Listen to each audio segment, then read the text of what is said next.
Praise the Lord. இன்றைய சிந்தனைக்கு கதை ஒன்றை கேட்போமா?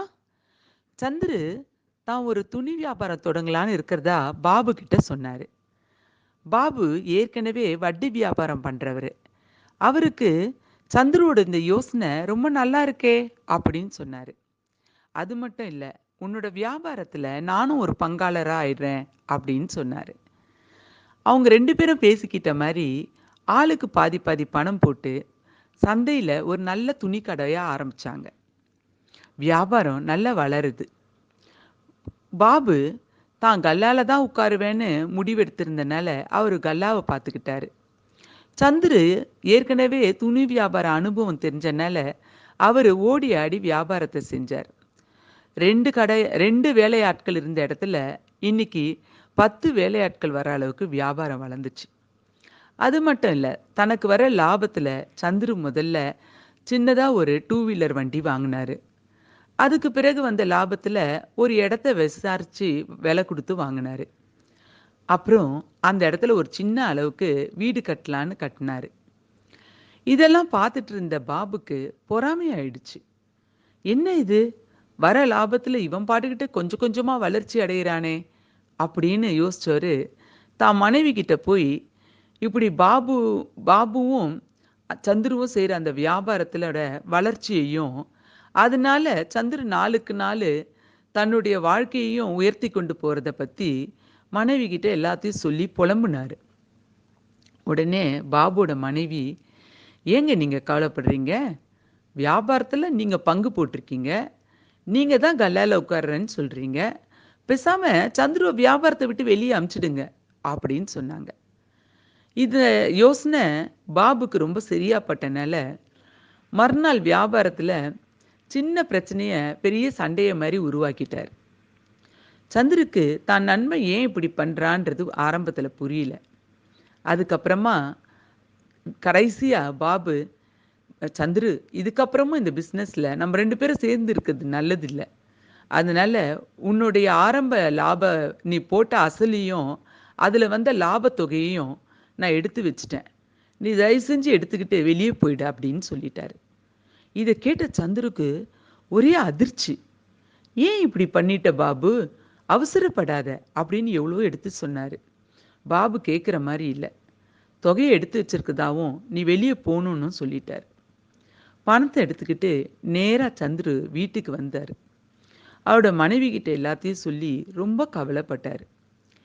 இதை கேட்ட சந்துருவோட மனைவி, ஏங்க கவலைப்படுறீங்க, வியாபார அனுபவம் உங்களுக்கு இருக்கு, எல்லா வியாபார யுக்தியும் உங்களுக்கு தெரியும்ன்றீங்க, அப்புறம் என்ன, நானும் கொஞ்சம் என் கையில் இருக்க நகைகளை தரேன், எல்லாத்தையும் வச்சு நீங்களே சொந்தமாக ஒரு வியாபாரம் ஆரம்பிச்சிடுங்க அப்படின்னு சொன்னாங்க. கேட்க நல்லா தான் இருக்கு அப்படின்னு சந்துரு பேசிக்கிட்டு இருக்கும்போதே யாரோ கதவை தட்டினாங்க. யாருன்னு போய் பாருமா அப்படின்னு மனைவிக்கு சொன்னாரு. வேகமாக வந்த மனைவி கதவை திறந்து பார்த்துட்டு ஒன்றும் புரியாம கணவர்கிட்ட போய் சொன்னாங்க, என்னங்க, நிறைய ஆம்பளைங்க நிற்கிறாங்க, உங்களை தேடி வந்திருப்பாங்கன்னு நினைக்கிறேன் அப்படின்ட்டு உள்ளே போயிட்டாங்க. வெளியே வந்து எட்டி பார்த்த சந்துருக்கு அதிர்ச்சி. தன்னுடைய கடையில் வேலை பார்த்த அத்தனை வேலையாட்களும் வெளியே நின்றுட்டு இருந்தாங்க. சந்துரு என்ன விஷயம் அப்படின்னு கேட்டார். அதுக்கு அவங்க, சார், வியாபாரம் நீங்கள் இல்லாமல் எங்களுக்கு அங்கே இருக்க இஷ்டம் இல்லை, நீங்கள் நல்ல வியாபாரம் பார்க்குறவர், எங்களுக்கு நம்பிக்கை இருக்குது, நீங்கள் சொந்தமாக கடை ஆரம்பித்தா நாங்கள் அந்த கடையில் தான் சார் வேலை பார்ப்போம் அப்படின்னு தெளிவாக சொல்லிட்டாங்க. சந்துரு எவ்வளோ சொல்லி பார்த்தாரு, அதெல்லாம் தப்பு, நீங்கள் பாபு கடையில் தான் இருக்கணும்னு. ஆனால் அவங்க அதை கேட்கல. சந்துருவும் சரின்னு சொல்லிட்டு ஒரு கடையை ஆரம்பிக்கிறதுக்காக பஜாருக்கு போனார். ஒரு சிறிய வாடகை தொகையில் ஒரு கடை கிடச்சிது. வியாபாரத்தையும் தொடங்கிட்டார். வேலையாட்களும் அவர்கிட்ட வந்து சேர்ந்துட்டாங்க. தங்களுக்கு ஏதாவது சொற்பமான வருமானம் வந்தால் போதும் சார், நீங்கள் அவ்வளோ பெரிய சம்பளம் கூட கொடுக்க வேணாம் பழைய மாதிரி அப்படின்னு சொல்லிட்டாங்க. இது சந்துருக்கு ரொம்ப சந்தோஷமாக இருந்துச்சு.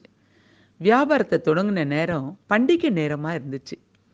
நல்ல வியாபாரம் ஓடுச்சு, நல்ல பிஸியாக ஓடுச்சு. இந்த பண்டிகை நாட்களில் கடையே கொஞ்சம் பெருசாக்க வேண்டிய சூழ்நிலை வந்துச்சு.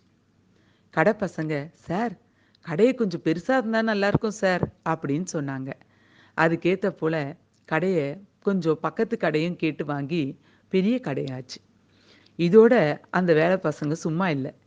"அண்ணா, இன்னொரு பிரான்ச் போடுங்க" அப்படின்னாங்க. முதல்ல ஒரு பிரான்ச், அப்புறம் 2வது பிரான்ச், இப்படியே இப்போ 5 கடை போட்டுட்டாரு சந்துரு. நல்ல வாழ்க்கையில முன்னேற்றம். அந்தோ பரிதாபம். இவர வெளிய திருத்தின பாபு, வியாபாரத்த நடத்தவும் தெரியல. கடையிலயும் புது வேலையாட்கள். ஒண்ணும் புரியாம கடைக்கு பூட்டு போட்டுட்டு வந்துட்டாரு.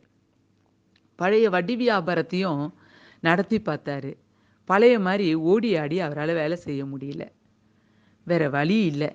கையில இருந்த காசும் கொஞ்சம் கொஞ்சமா செலவாயிடுச்சு. ஒண்ணுமே இல்லாத இப்போ அமைதியா வீட்ல உட்கார்ந்துட்டாரு பாபு. என்னங்க? ஆமாங்க. உண்மையா இருக்கிற மனுஷன ஆசீர்வதிப்பேன்னு பைபிள்லயே வசனம் சொல்லுதுங்க. நீதிமொழிகள் 28:20ல உண்மையுள்ள மனுஷன் பரிபூர்ண ஆசீர்வாதங்களை பெறுவான்.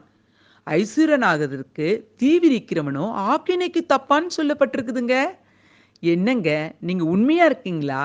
நிச்சயமா நீங்க ஆசீர்வாதமா இருப்பீங்க. God bless you all.